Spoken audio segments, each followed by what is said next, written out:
அதாவது 50 கிராம் கருப்பட்டி அவ்வளோ, 60 கிராம் கருப்பட்டி சுடுதண்ணில் போட்டு தேன் போட்டு சாப்பிட்ருக்கேன். அந்த விஷம் வந்து இறங்கிரும். அதாவது நேரடியாக கருப்பட்டியே சாப்பிடலாம், நேரடியாக கருப்பட்டியாகவும் சாப்பிடலாம். நம்ம கொஞ்சம் ஆமா தண்ணியில் போட்டு குடிச்சிட்டு இந்த விஷம் ஆனது பல்லு அந்த நாக்கில் படிஞ்சிட விஷம் வந்து அப்படியே கீழே இறங்க ஆரம்பிக்கும். இந்த விஷம் தான் கொடூர விஷம். இப்போ சளி இல்லாத பண்றத சாப்பிட்டு வர்றீங்க, அப்படியே சட்டி உடைய ஆரம்பிக்கும். அப்படியே தண்ணீர் உள்ள போயிட்டே இருக்கிற என்ன ஆகும், முதல்ல ரத்தம் சுத்தமாயிட்டே இருக்கும், ரத்தம் சுத்தமாகும், ரத்தமும் குடலும் சுத்தமாயிட்டே வரும். இந்த விஷத்தை பூரா சிறுநீர் வெளியேறிட்டே இருக்கும். நான் காலையில தூய 2 மணிக்கு மஞ்சளா ஆ அதெல்லாம் கவனிங்க, மஞ்சளா போயிட்டே இருக்கும். அந்த மஞ்சள் நான் போயிட்டே அப்புறம் இருக்கிற பதிவு பண்றேன் அப்புறம். எல்லாத்தையும் பதிவு நான் பேசுறதே பதிவு பண்ணிக்கிறதுல அது வந்து சாதாரண விஷயம் இல்லை. எல்லாம் நீங்க பதிவு பண்ணி வச்சுட்டீங்களா, நீங்களும் தினம் உங்களை, அதுபோல் உங்களை வந்து உங்க நடவடிக்கை எனக்கு பதிவு பண்ணி அனுப்புங்க. உங்களை வந்து ஆமா. ஆமா, உங்களை முழு அசைவையும் என்ன பண்ணுறீங்கன்னா, முன்னாடி பின்னாடி எல்லாமே வேட்டி மட்டும் கட்டிட்டு முள்ள எல்லா அசையும் போடுங்க. அப்பதான் வந்து புரிஞ்சு கொள்ள முடியும். இப்ப எனக்கு தினம் பார்த்துருவேன், பார்த்தாவே எனக்கு கண்டுபிடிச்சிருவேன். ஏன்னா என்ன வீடியோ ரெக்கார்ட் பண்றேன் எல்லாமே. புரியுதா? எல்லாமே ரெக்கார்ட் பண்ணும். நீங்க என்ன இப்ப மாணவர்கள் வந்துருவாருன்னு நினைக்கிறேன். எல்லாம் பதிவு அசைவை பார்த்தா கண்டுபிடிச்சிடலாம், மூஞ்சி பார்த்தா கண்டுபிடிச்சிடலாம். ஏன்னா ஆஹ், சளிங்கிறது சளிங்கிறது சாதாரண விஷயம் இல்லை. சளிதான். நம்ம சாப்பிட்றதும் சளிதான். சளியில தான் வாழ்ந்துட்டு இருக்கிறாங்க எல்லாருமே. சளி சாப்பிட்றப்ப சளி வருதுன்னா என்ன பண்ண முடியும்? திங்கிறதே சளிதான். அது அரிசி உணவு வந்து உலகத்திலே மோசமான மாவு. அரிசிங்கிறது வேற ஒண்ணும் இல்லை, மாவு சத்து தான். அரிசிங்கிறது ஒண்ணும் இல்லை. நம்ம நாட்டுல அரிசி விளையுது, இந்த நேரத்துல ரைஸ் பார்லி விளையுது, கோதுமை விளையுது, எல்லாமே.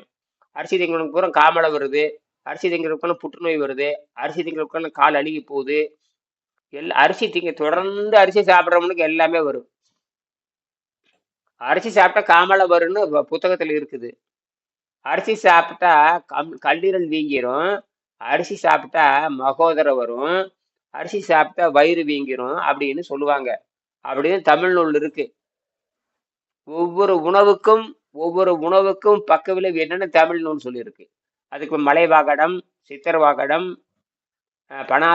மலைவாகடம், சித்தர்வாகடம்.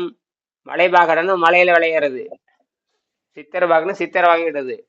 பதார்த்த குண விளக்கம், பொருள் விளக்கம், பதார்த்த குண விளக்கம், இப்படியெல்லாம் இருக்கு. பதார்த்தம்னா உணவுன்னு அர்த்தம். அதுல ஒவ்வொரு உணவுகளும் என்ன பண்ணும், ஆற்று நீர் என்ன போக்கும், ஆற்று நீர் சாப்பிட்டா என்ன பண்ணும், அருவி நீர் சாப்பிட்டா என்ன பண்ணும், கடல் நீர் என்ன பண்ணும், இப்படி ஒவ்வொன்றுக்கும் நீருக்கே விளக்கம் சொல்லியிருக்கான். ஆற்று நீர் பித்தம் போக்கும், அருவி நீக்கும். ஆற்று நீர் பித்தம் போக்கும், அருவி நீர் கபம் போக்கும், கடல் நீர் சிலேத்மம் போக்கும் அப்படின்னு எல்லாம் எழுதி வச்சிருக்காங்க. ஆனால் அதை யாரும் பின்பற்றுவதில்லை. காரணம் இந்த வெள்ளைக்காரனுடைய அந்த மதிப்பெண் கல்வியுடைய வந்து நாசம், உலகத்தையே நாசம் பண்ணி அவனவே நாசமாயிட்டு இருக்கிறான். அவன் தவறா கண்டுபிடிச்சு கொடுத்துட்டு அவனே நாசமாயிட்டு இருக்கிறான். அவன் நோய் அவனால குணமாக்க முடியலையே. ம். யாராவது பிரிட்டிஷ்காரன் தன்னோட நோய் குணமாக்கி இருக்கானா? பிரிட்டிஷ்காரன் தன்னை நோயை குணமாக்கி இருக்கானா? மருந்து கண்டுபிடித்தவன் தன்னோட நோயை குணமாக்கி இருக்கானா? மருந்தை கண்டுபிடிக்கவன் தன் நோயை குணமாக்கி இருக்கானா? இல்ல. இல்ல இல்ல இல்ல. அப்புறம் எப்படி உங்களது குணமாக்குவீங்க? மருந்து ஆமா ஆமா. கண்டுபிடி அஹ்? என்னோட குணமாக்க முடியாது, அவங்களால குணமாக்க முடியாது. அவன் குணமாக்குவானான்னு கேக்குறேன், அவனுக்கு வந்தா குணமாக்குவானான்னு கேக்குறேன். முதல்ல பிரிட்டிஷ்காரன் தன் நோயை குணமாக்கி இருக்கானா? இல்ல இல்ல இல்ல, அவங்க எங்க குணமாக்கல. அவன் தான் அவங்க எழுதிட்டானே. நோயை குணமாக்க.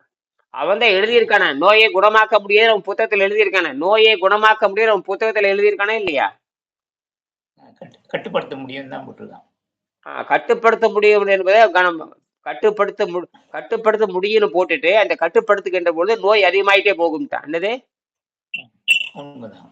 நோய் கட்டுப்படுத்துகின்ற பொழுது, நோய் கட்டுப்படுத்துறீங்க, கட்டுப்படுத்துகின்ற பொழுது என்ன ஆகும்? ப்ராப்ளம் அதிகமாகும். என்னது? ஒரு பக்கம் தண்ணீர குழாய் போயிட்டு இருக்கு, ஒரு பக்கம் தண்ணீர குழாய் போட்டிருக்கு, டக்குன்னு ஒரு பக்கம் என்ன பண்ணுறீங்க, சரி வீணா போஞ்சிட தண்ணியில குழாய் போயிட்டு அந்த தண்ணி அந்த குழாய் அடைக்கிறீங்க. குழாய் அடைக்கிற என்ன ஆகுதுன்னா, என்ன ஆகும்? தண்ணி லீக் ஆகுது, டக்குன்னு பிடிச்சி அடைச்சிடுறீங்க. அடைக்கும் போது என்ன ஆகும்? தண்ணி பாட்டுக்கு வந்துட்டு தான் இருக்கும், தண்ணி பாட்டுக்கு தான் இருக்கும். ஒரு பக்கம் அடைச்சிடுறீங்க. அடைச்சி என்ன ஆகும்? இன்னொரு போட்டு பிச்சுக்கும். அதேதான் அதேதான் அதேதான். அதை படிக்கிறேன் பாருங்க இங்க. 9ஆம் பக்கத்துல 9வது பாடம், பாடம் 9, பாடம் 9 இங்க பாருங்க. பாடம் 9ல 100வது பக்கம். பாடம் 9 100வது பக்கம். புக் எடுத்துடலாம்.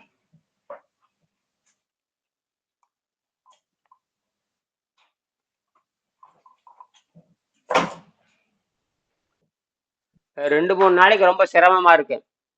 2-3 நாளைக்கு சிரமமா இருக்கு. ஆமாம். ஏன்னா உங்க அந்த ஜீரண நீர் படாது பாடுபடுத்தும், மனம் படாது பாடுபடுத்தும், எல்லா நோயும் அதிகப்படுத்தி குறைக்கும். எல்லா நோயும் அதிகப்படுத்தி, நீ சொகுசா வந்த அதிகப்படுத்தி தான் குறைக்கும். இன்னும் ஏன்னா உங்களுக்கு உணவு பழக்கத்தை நீங்க விட்டுட்டீங்க. என்னது? உணவு பழக்கத்தை குறைச்சிருக்கிறீங்க. உணவு பழக்கத்தை நீங்க குறைச்சிருக்கிறீங்க. உணவு பழக்கத்தை வணக்கம் உணவு பழக்கத்தை நீங்க குறைச்சிருக்கிறீங்க. என்னத்தை குறைச்சிருக்கிறீங்க? வணக்கம். உணவு பழக்கத்தை திருப்பி சொல்லுங்க. உணவு பழக்கத்தை குறைச்சிருக்கிறீங்க. பன்னீர் என்ன பண்ணிருக்கீங்க? உணவு பழக்கத்தை குறைச்சிட்டேன். உணவு பழக்கம் உணவுக்கு ஆரோக்கியத்துக்கு சம்மந்தம் இல்லை. என்னது? உணவுக்கும் சம்பந்தம் இல்லை. ஆரோக்கியம் என்பது நேரடியாகவும் மறைமுகமாகவும் உண்ணும் ஆகாரத்தை பொறுத்ததல்ல. ஆரோக்கியம் என்பது நேரடியாகவும் மறைமுகமாகவும் உண்ணும் ஆகாரத்தை பொறுத்ததல்ல. சரியா? உண்ணும் ஆகாரத்தை பொறுத்ததல்ல. மனித உடலின் ஆரோக்கியம் முதன்மையாகவும் நேரடியாகவும் அவன் உண்ணும் ஆகாரத்தை பொறுத்ததல்ல. ஆனால் அந்த மனித உடல் என்கிற இயந்திரம் எந்த அளவுக்கு சளியாலும் எந்த அளவுக்கு விஷப்பொருளாலும் அடைபட்டு நிரப்பப்பட்டு அதன் செயல்திறன் தடைபட்டு இருக்கிறது என்பதை பொறுத்தது. சரி, புரியுதா? மனிதனுடைய ஆரோக்கியம் மனித உடல் ஆரோக்கியம் முதன்மையாகவும் நேரடியாகவும் உண்ணும் ஆகாரத்தை பொறுத்ததல்ல. அது மனித உடல் என்கிற இயந்திரம் எந்த அளவுக்கு சளியினாலும் விஷப்பொருளாலும் அடைபட்டு நிரப்பப்பட்டு அதன் செயல்திறன் தடைபட்டு இருக்கிறது என்பதை பொறுத்தது. இது புரியுதா?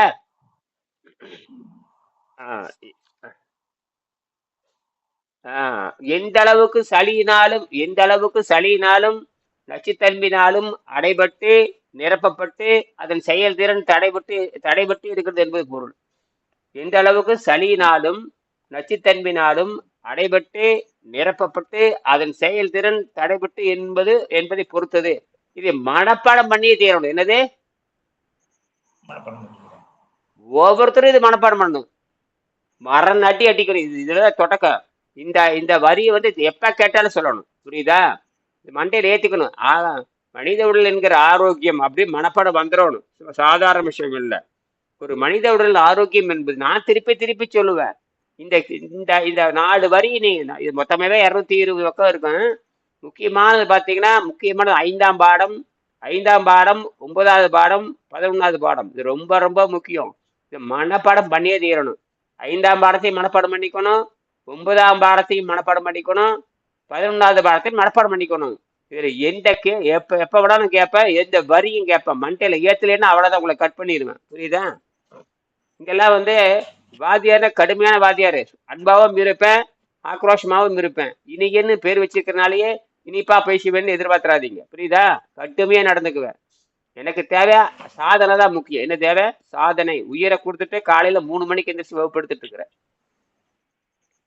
உங்க ஊருக்கு காலையில சொகுசு இன்னைக்கு 7 மணிக்கு எந்திரிச்சிருக்கிறீங்க.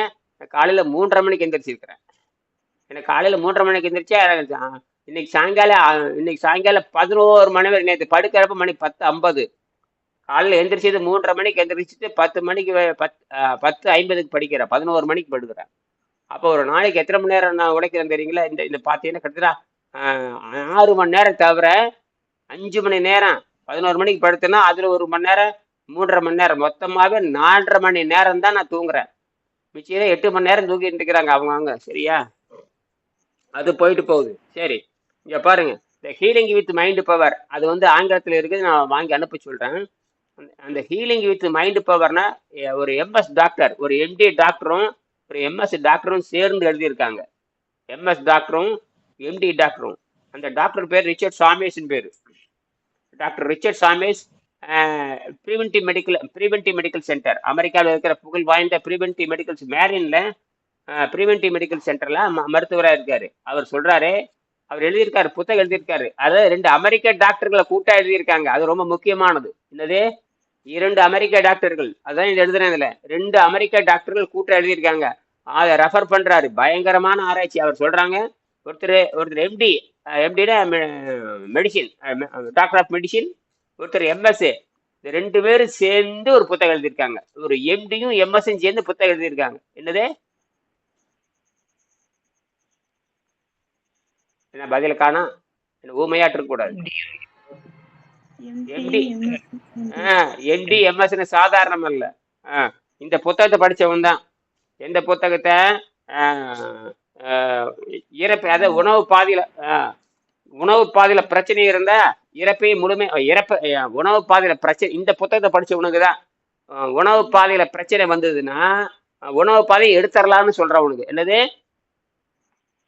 கணையத்துல பிரச்சனை, இந்த கணையத்துல அப்படின்னு. ஏன்னா உணவு பாதை எடுக்கிறனால உயிர் போறதில்ல. அதான் விஷயமே. அது ஒட்டுக்குடல் மாதிரி, ஒரு நகம் வெட்டுற மாதிரி.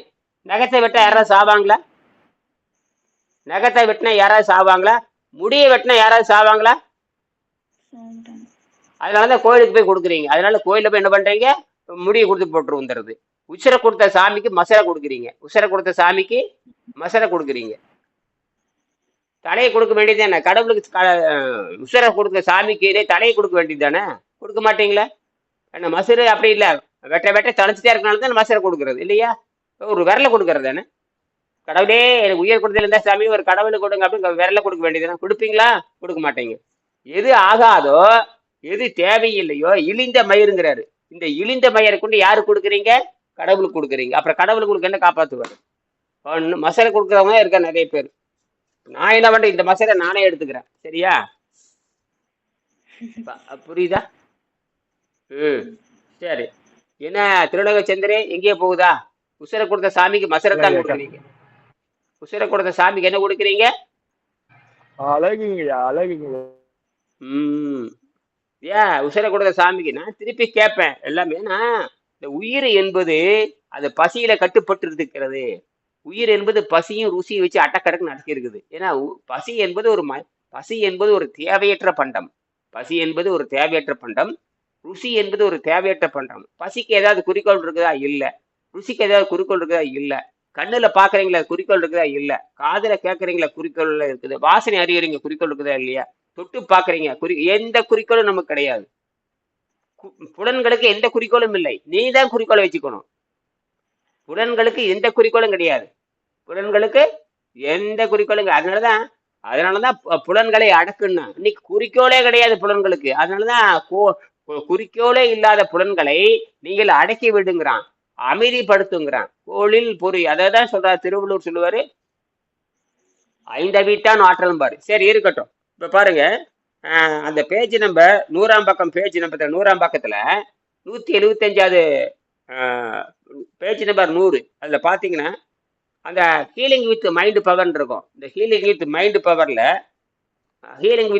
சொல்ற பாருங்க. டோட்டல் ரிலையன்ஸ் ஆன் பீல்ஸ் படிங்க.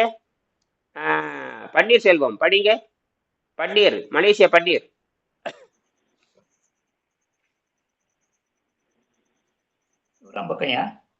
நூறாம் பக்கம் மேல படிங்க.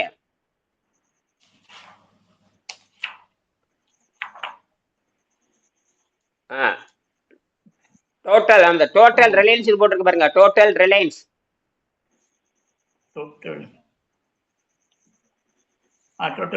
ஓகே.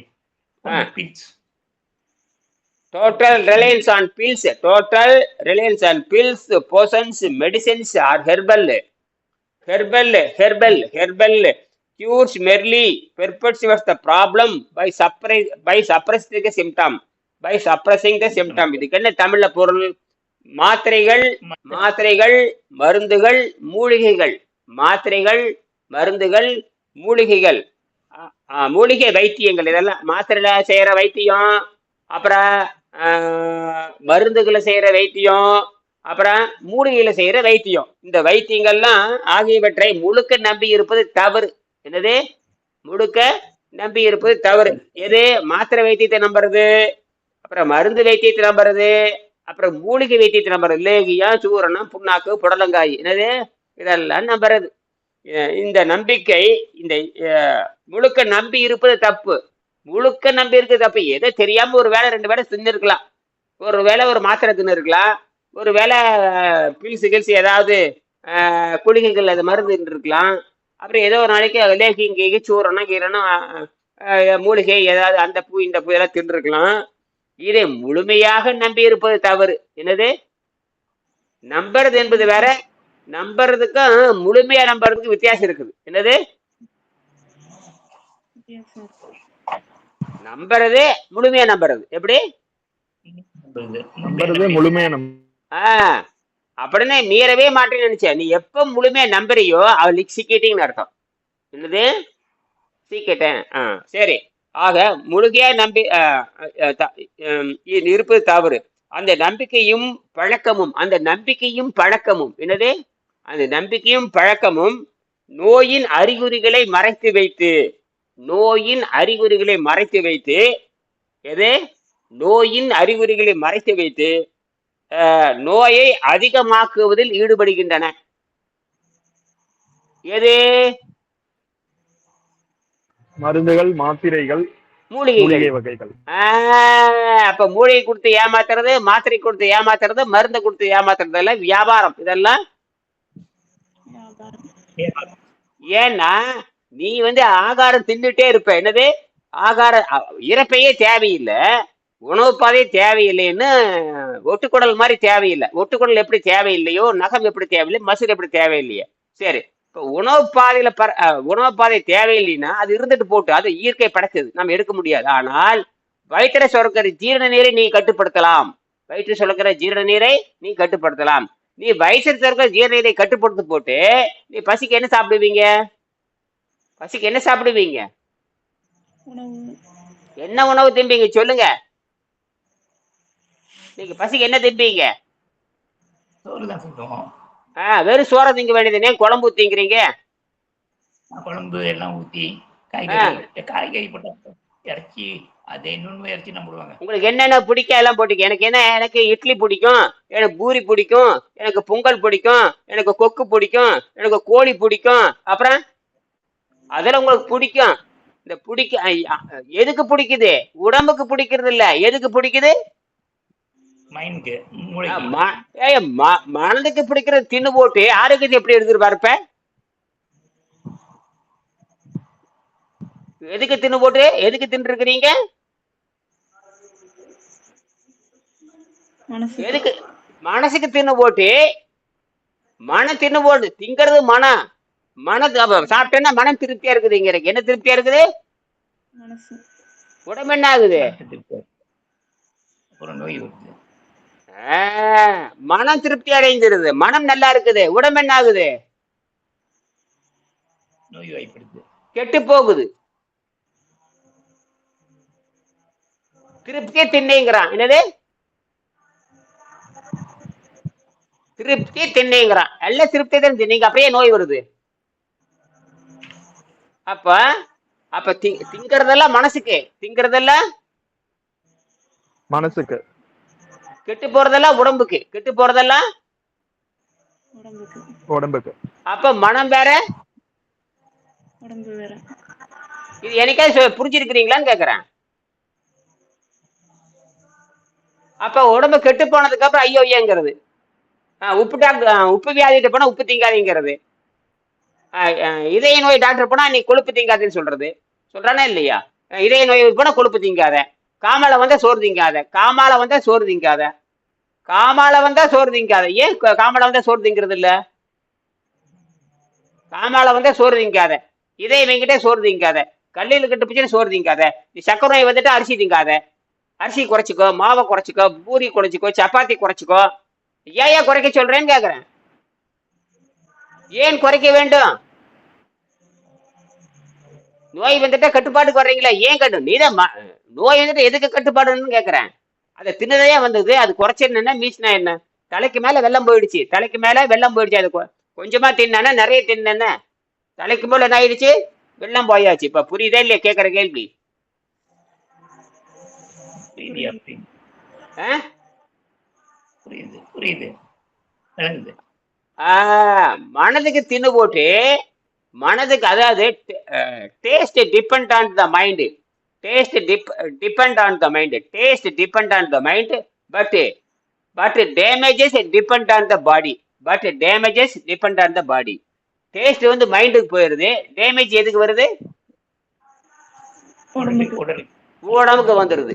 இதை புரிஞ்சுக்கணும். இப்ப புரியுது? அதனாலதான் அவன் சொல்லிட்டு, ஏன்னா ஜீரண நீர், வயிற்றுல சுரக்கிற விஷ நீர் சுரந்துட்டாவே மரணம் நிச்சயம். இப்ப ஜீரண நீர் சுரந்துட்டாவே மரணம் நிச்சயம்னா அதை சுரக்காமல் செய்ய வேண்டும். ஏன்னா முதல்ல பசி நீரை சுரக்காமல் செய்ய வேண்டும், அதுதான் அறிவு. அந்த சுரக்காம செய்யணும்னா தூய நீரை பாரு, தூய நீர் பாரு, வெறும் தூய நீர். அவ்வளவுதான். அப்ப அந்த ஜீரண நீரை சுரக்காமல் செய்கின்ற பொழுது அது அமைதி அடைந்து கொண்டே வருது. ஏன்னா அது நம்ம என்ன பண்ற, கையில வெட்டி எடுக்க முடியாது, ஒன்றும் பண்ண முடியாது. பசி என்பது எங்க இருக்குன்னு யாருக்கும் தெரியாது, பசி என்பது எங்கே இருக்குன்னு யாருக்கும் தெரியாது. பசி எந்த இடத்துல, பசி என்பது உடம்பெங்கு ஓடிக்கிட்டே இருக்கும். பசி என்பது, நான் என்ன பண்ண தெரியும், பசி வந்ததுன்னா அப்படின்னு 2 தடவை பண்ண பசி போயிடும். மூச்சு நல்லா இழுப்பேன். ஆமா, பசி வந்ததுன்னா மூச்சு அப்படியே இழுப்பேன், மூச்சை இழுத்து நிறுத்திவான். கரெக்டா 60 செகண்ட் நிறுத்துவோம், பசி போயிடும். இதே என்ற மேஜிக் சித்தர்களாம். பசி வந்துச்சுன்னு வச்சுக்கங்க, அப்படியே நிறுத்திடுவேன். அப்படியே நிறுத்தினா கரெக்டா ஒரு தடவை இல்ல 2 தடவை செய்வேன், பசி போயிடும். ஒரே தடவை தான் செய்வேன், 2வது தடவை 1 நிமிஷம் தான் செய்வேன், அதிகபட்சம் 2 நிமிஷம், அதுக்கு மேல செய்ய மாட்டேன், பசி போயிடும்.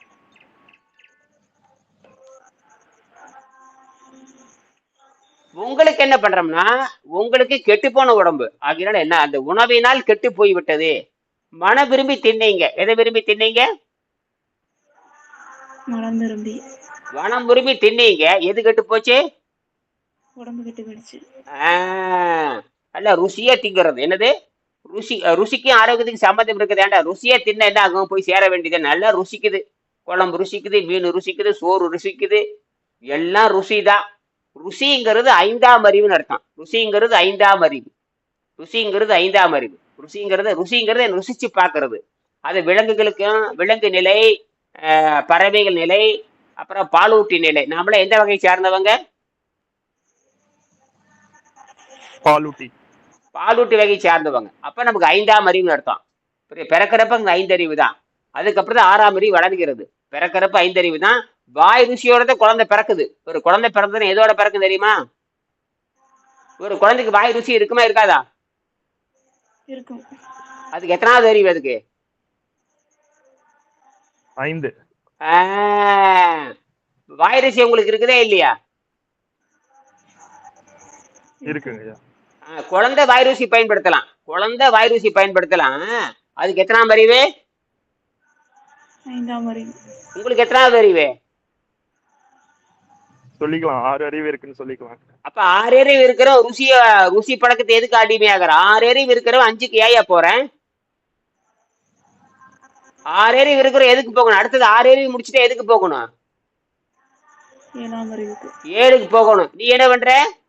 6 அறிவு பயன்படுத்திட்டு கடைசியில் எங்க கீழே இறங்குற? 6 அறிவு வச்சுட்டு எங்க போயிடுற?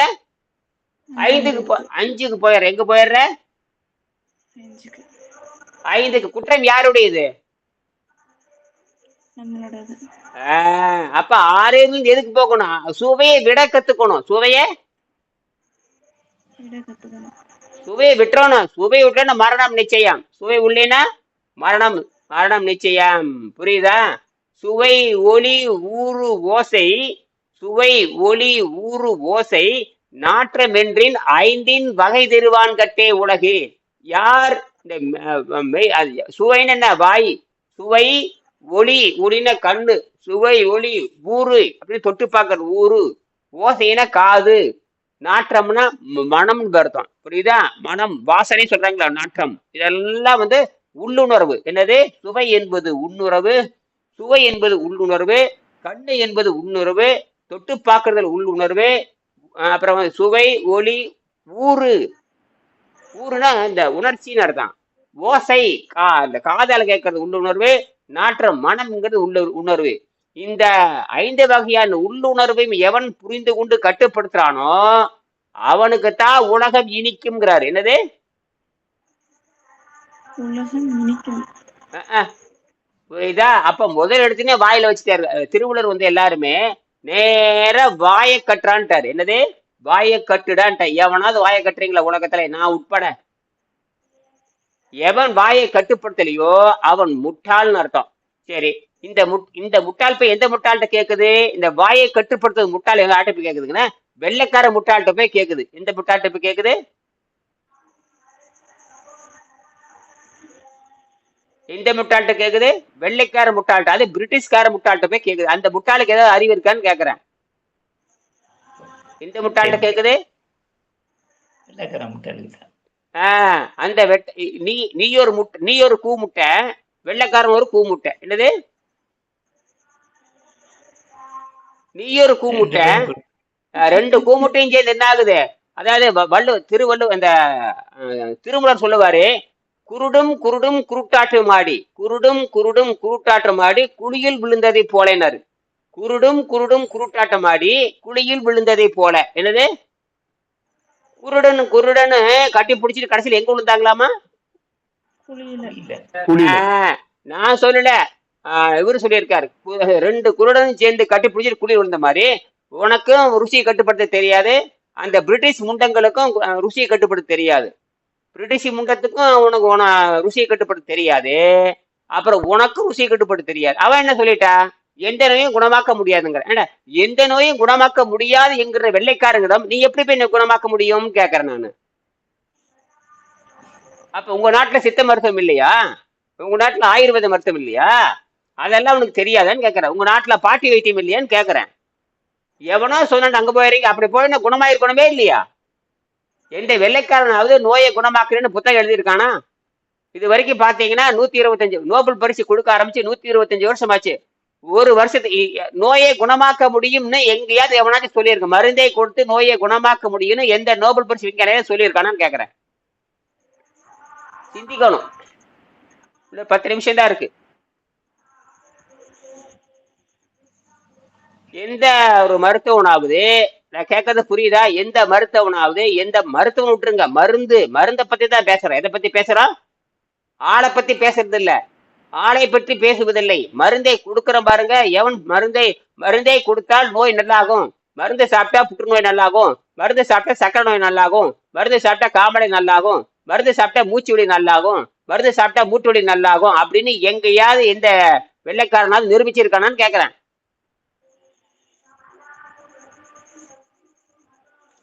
ஏன்னா எங்கேயுமே சொல்லல. ஏன் 125 வருஷம் நோபல் பரிசு கொடுக்குறீங்க, ஏன் இது கண்டுபிடிக்கலன்னு கேக்குறேன்.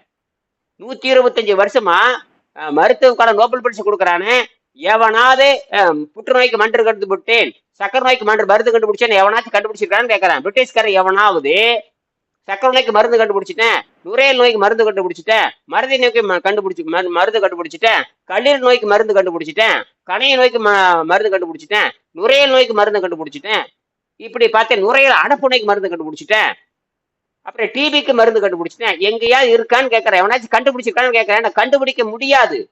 என்னது? கண்டுபிடிக்க முடியாது. ஏன் கண்டுபிடிக்க முடியாது சொல்லுங்க பாக்கலாம். ஏன்னா மருந்து இல்ல அவங்க கிட்ட. அது அல்ல. ஏன்னா ஜீரநீர் சுரக்குது பாருங்க. ஜீரநீர் சுரக்குன்ற பொழுது நீ என்ன பண்றீங்க? விஷத்தை போட்டுக்கிட்டே இருக்கிறீங்க. ஜீரநீர் சுரக்குது, நீங்க மனம் விரும்புகின்ற விஷத்தை போட்டுக்கிட்டே இருக்கிறீங்க. பசி என்கிற நீர் சுரக்குது, நீ மனம் விரும்புகிற உணவை போட்டுட்டே இருக்கனால ரத்தம் தொடர்ந்து என்ன ஆயிட்டே இருக்குது?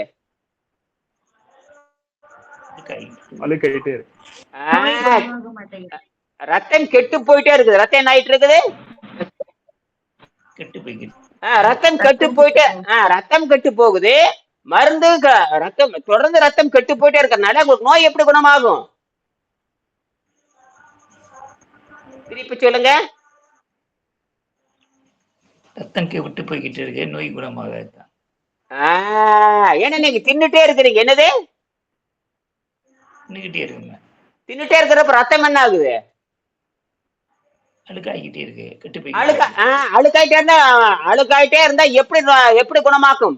குணமாக்காது. அப்புறம் இது ரத்தம் கெட்டுக்கிட்டே இருக்குது, திருப்பி திருப்பி மருந்து போடுறீங்க.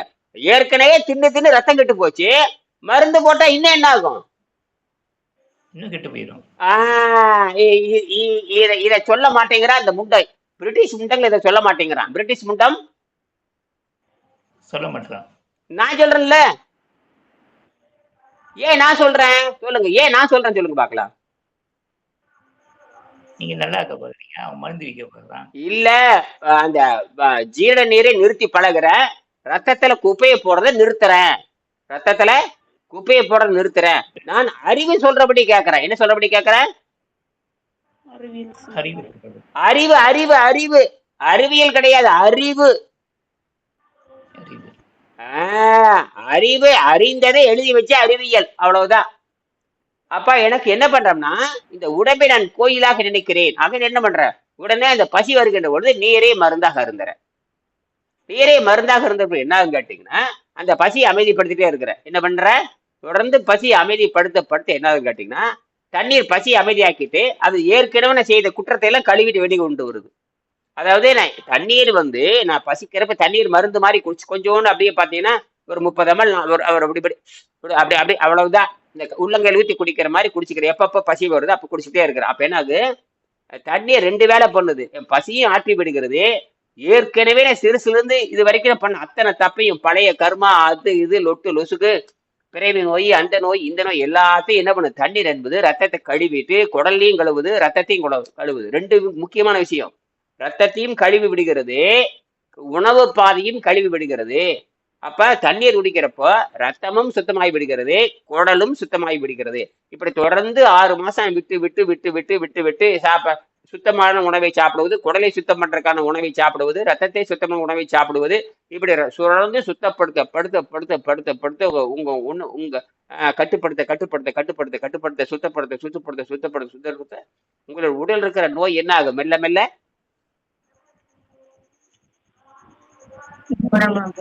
ஐயா பிறவி நோய் குணமாயிருமா அதனால?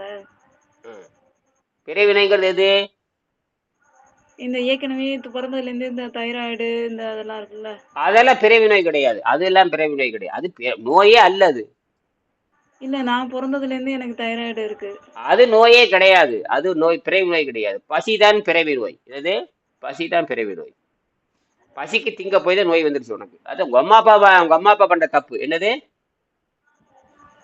அம்மா அப்பா பண்ண தப்பு. அவங்க சாதாரண உணவு தின்று குழந்தை பெற்றிருக்கிறாங்க. சாதாரண உணவை தின்னுட்டு பெற்றிருக்காங்க. அது 10 நாள் அந்த அந்த அந்த குற்றம் என்ன ஆகி போச்சு, சாதாரண உணவு திங்கிறப்ப ரத்தம் கெட்டு போயிடும். அந்த ரத்தம் கெட்டு போனதனுடைய காரணத்தினால நீங்க என்ன பண்ணிருக்கிறீங்க? அப்ப உங்களுக்கு என்ன ஆகுது, அந்த குற்றம் இருக்குது. அப்ப அந்த குற்றம்ங்கிறது உங்க அப்பா அம்மா சாதாரண உணவு சாப்பிட்டு வந்த குற்றம் தான். புரியுதா? சொல்றாங்கல்ல, ஹெரிடிட்டிங்கிறான். அப்பாவுடைய நோய் உனக்கு வருங்கிறான். அப்பாவுடைய நோய் என்ன, அவங்க தவறாக அந்த உணவு பழக்கத்தை சாப்பிட்டதுனால. என்னது, உணவு ஒழுக்கம் சரியில்லை. உணவு ஒழுக்கம் தப்பா இருக்குங்காட்டி நீங்க வந்துட்டீங்க. இப்போ சாராயம் குடிச்ச கல்லீரல் என்ன ஆகுது? பீடி குடிச்ச கல்லீரல் என்ன ஆகுது? உப்பு தின்ன உடம்பு என்ன ஆகும்? அப்புறம் எல்லாம் தின்னு ஓட்டு அப்புறம் வீணா போகாம என்ன பண்ணும்? எல்லாம் தின்னாச்சு, எல்லாம் என்ன ஆயிடும், உடம்பு கெடுக்குதே இல்லையே. உப்பு தின்னா கண்ணு கெட்டு போயிடும். உப்பு வைக்கிறாங்களே அது ஏன் சார் கெட்டு போக மாட்டேங்குது? ஊறுகாய் கெடாம இருக்கிறதுக்கு தான் போட்டானே தவிர உன்னை கெடாம இருக்கிறதுக்கு அல்ல. ஊறுகாய் கெட்டு போகாம இருக்க, ஊறுகாய் காப்பாத்துறது வேலையை தவிர உங்களை காப்பாத்துறது அல்ல. என்னது புரியுதான்னு கேக்குறேன். புரியுது. ஊறுகாய் கெடாம இருக்கிறதுக்கு தான் உப்பு போட்டுருக்கணும் தவிர நீ சாப்பிட்டு கோவிந்த சங்கு ஊதிட வேண்டியதுதான். என்னது சங்குதான். இப்ப புரியுது. இது சித்தர்கள். நான் சொல்றது 7ஆம் அறிவு. நீ தின்னா என்ன திங்காட்டி என்ன, அதை பத்தி கவலை இல்லை. நான் அப்ப பிறவி நோய் என்பது உற்ற நோய் நோன்றல், உயிருக்கு ஊறுகன் செய்யாமை, அற்றைய தவத்திற்குரு. ஆக உற்ற என்று சொன்னால் பிறவியிலே ஏற்பட்ட அந்த பசி நோய். என்னது உற்ற என்று சொன்னால் நீங்க எப்ப புத்தகம் வாங்கி எப்ப படிச்சு எப்ப முன்னேறது ஒன்றும் புரியலையே. ஒரு புத்தகம் வாங்குற கூட தகுதி இல்லைன்னா அப்ப என்னதான் குடும்பம் நடத்திட்டு இருக்கிறீங்கன்னு ஒன்றும் புரியலையே. சார் என் வீட்டுக்காரு வாரத்துக்கு ஒரு வாட்டி 200 தான் சார் கொடுக்குறாரு. அதை வச்சு நான் என்ன பண்றது? அப்ப என்ன பண்றது? அது என்ன பண்றதுன்னு கேளுங்க தான். எதுக்கு ஒரு அம்மா கனிமொழி ஒரு அம்மையா கூட கேளுங்க. புத்தகம் இந்த வாங்குறதுக்கு வேலை பார்த்துக்கிட்டு இருக்கேன், அது என்ன காசு ஏறல. என்ன வேலை பார்க்குற? ஒரு வருஷமா வேலை பார்த்துட்டு இருக்கிறீங்க. ஒரு புத்தகம் வாங்குற ஒரு வருஷம் என்கிட்ட பேசிட்டு இருக்கிறாங்க. திருடோ சோகந்தர் 6, 7, 8 மாசமா ஒரு புத்தகம் வாங்குற யோசி கேட்டா வேலையில வேலை என்ன ஏன் வேலை வேலை ஒன்றும் புரிய மாட்டேங்குது. ஒரு 350 ரூபா கொடுத்து ஒரு புத்தகம் வாங்க முடியல அப்படின்னா இது என்ன 350 நாடு? ரூபா தாங்கய்யா. ஒரு நாளைக்கே என்ன வாங்குறேன்யா. என்ன நாடு என்ன லட்சணத்துல இருக்குதுன்னு ஒன்றும் புரிய மாட்டேங்குது. அதுக்கு என்ன பண்றது? அப்ப எப்படி இப்ப இதுக்கு வைத்தியத்துக்கு இவ்வளவு செலவாகுது இப்படி பாக்குறமே. நீங்க சாப்பாடு செலவு இருக்குது, சுத்தப்படுத்துற செலவு இருக்குது. கிட்டத்தட்ட உங்களுக்கு 5000 செலவாக உடம்ப சுத்தப்படுத்துறதுக்குள்ள எங்க போவீங்க இதுக்கெல்லாம்? அதான் சேர்த்துக்கிட்டு இருக்கேன். ஏன்னா ஒரு வருஷமா சேர்த்திட்டு இருக்கிறீங்களான்னு கேக்குறேன். இந்த மாதிரி எதுக்கால ஒரு கனிமொழி அம்மா தான் உட்காந்துருக்காங்க, புரியுதா? அவங்க சொன்ன உடனே இந்த மாதிரி கட்டிட்டாங்க. கட்டிட்டு தான் வரணும், சேர்த்திட்டு தான் வரணும். இந்த மாதிரி எதுக்கால திருவிழாச்சந்திர இருக்காரு கட்டுக்கணும் சொன்னா கட்டிட்டா எல்லாம் சேர்த்தி தான் கட்டுவாங்க. பின்ன எல்லாரும் கையில பணம் வச்சுட்டு இருக்கிறாங்களான்னு கேக்குறேன். எல்லாரும் பள்ளிக்கூடம் போகணும்னா 10 லட்சம் 1 லட்சம் தான் பணம் கேட்கறானே. கையில ஒரு 50,000 தான் இருக்குதுன்னா அவர் சேர்த்தி தான் பண்ணணும். எல்லாமே உடனே வாங்க முடியாது. வேற எதுக்கால பன்னீர்செல்வம் கூட கேட்டாரு இந்த மாதிரி 2 மாசம் அவரு 2 மாசம் பென்ஷனா கொடுத்துருக்காரு. அவர் வர்றதே 500 ரூபா தான். மாசத்துக்கு $500 தான் அவருக்கு வருது. அவர் அந்த $500 அவருக்கு பத்தவே பத்தாது. அந்த டாலர் மிச்சம் பண்ணி $1000 இருந்துச்சாரு. அப்ப சேர்த்தி தான் வாங்கணும். போய் சம்பாதிச்சிருவேன்.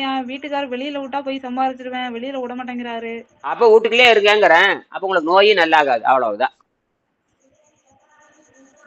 நீங்க தான் விடுதல், நீங்க தான் முடிவு பண்ணிக்கணும் எல்லாமே, புரியுதா? உற்ற நோய் நோன்றல் ஊருக்கு செய்யாம நீங்க நல்லாகிறதும் நல்லாகாததும் உங்களுடைய விருப்பம் தான் இருக்கு. நாங்க வாட்டு பொதுவாக நடத்திட்டு 100 பேர் உட்காந்துருப்பாங்க, நான் பேசிட்டு போயிட்டே இருப்பேன்.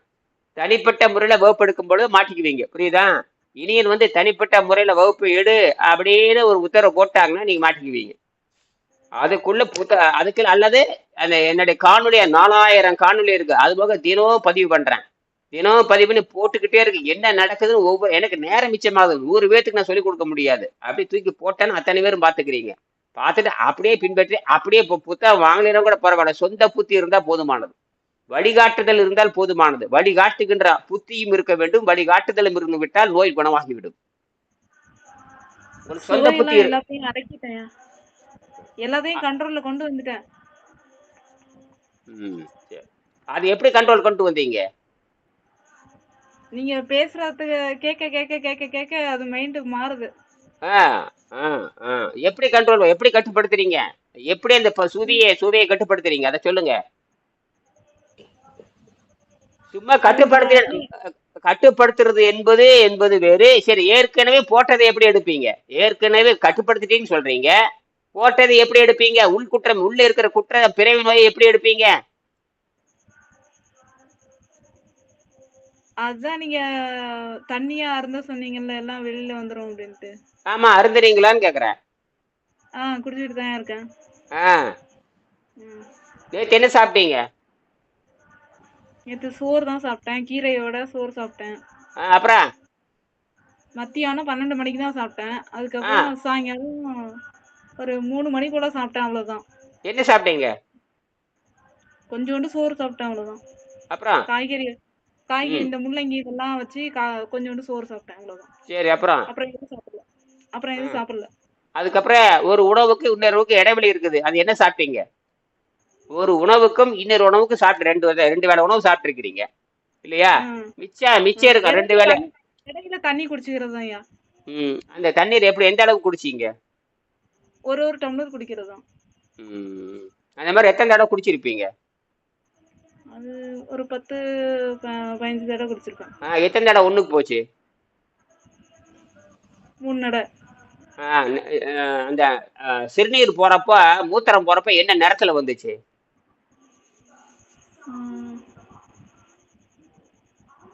கொஞ்சம் எல்லோவா இருந்துச்சு. அது இருந்ததுன்னா உள்ள விஷம் இருக்குதுன்னு அர்த்தம். அந்த விஷம் மாறணும். அந்த விஷம் என்ன ஆகணும்? மாறணும். மாறணும். ஆ. ம். அப்போ ஒருவேளை உணவு, அந்த ஒருவேளை உணவு எதுக்கு தெரியுமா? ஒருவேளை உணவு. அந்த உணவு எதுக்கு தெரியுமா சாப்பிட்டீங்க? சொல்லுங்க. அந்த உணவு எதுக்கு சாப்பிட்டீங்க? அரிசி கொஞ்சோண்டு கீரை வச்சு, கொஞ்சோண்டு அரிசி சோறு வச்சு தின்றுக்கிறீங்க. அது எதுக்காக ம். எதுக்காக சாப்பிட சொல்றோம் தெரியுமா? எதுக்காக நீங்க சாப்பிட்டீங்க? சொல்லுங்க. குடல் வந்து அப்படியே எல்லாத்தையும் சுத்தம் பண்ணிக்கிட்டு ஆ போறதுக்கு. அதுக்கு தான். அதுதான். நீங்க சாப்பிட்டீங்க. அந்த குடலை ம். சுத்தம் செய்யறதுக்கான உணவை சாப்பிட்டுருக்கீங்க. அவ்வளவுதான். அப்ப குடலை சுத்தம் பண்ணிட்டே இருந்தோம்னா எல்லா நோயும் நல்லா 2 வேளையும் சுத்தப்படுத்தலாம், ஒரு வேளையும் சுத்தப்படுத்தலாம். தண்ணீரை ம். வைத்தும் சுத்தப்படுத்தலாம். தண்ணீரை வைத்தும் சுத்தப்படுத்தலாம்.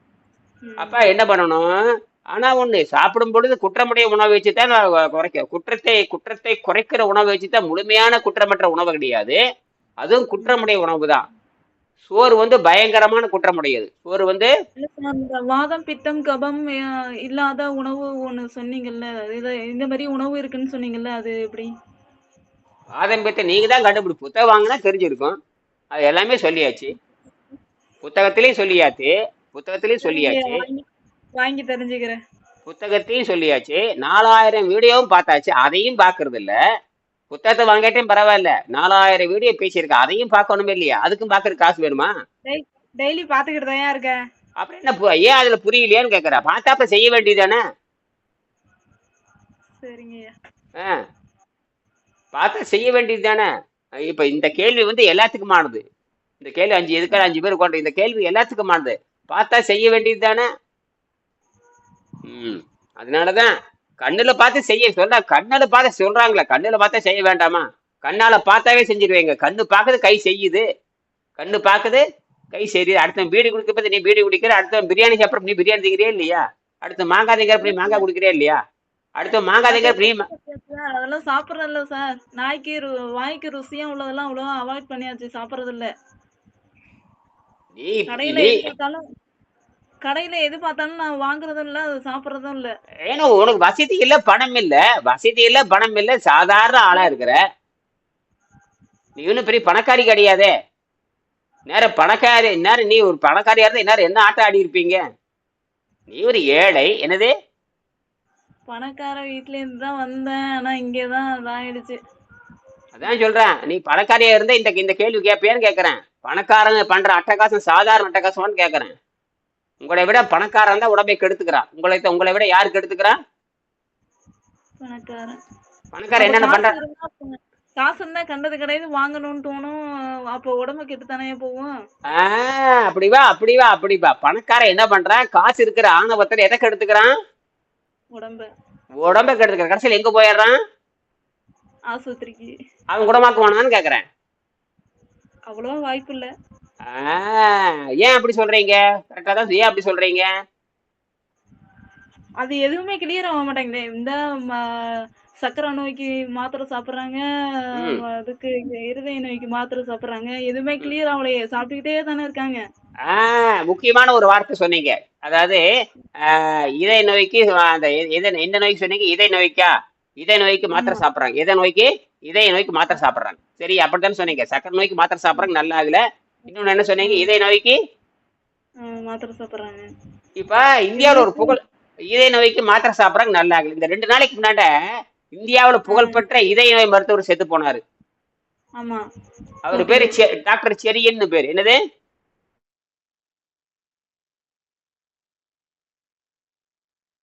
வணக்கம், கேக்குதா?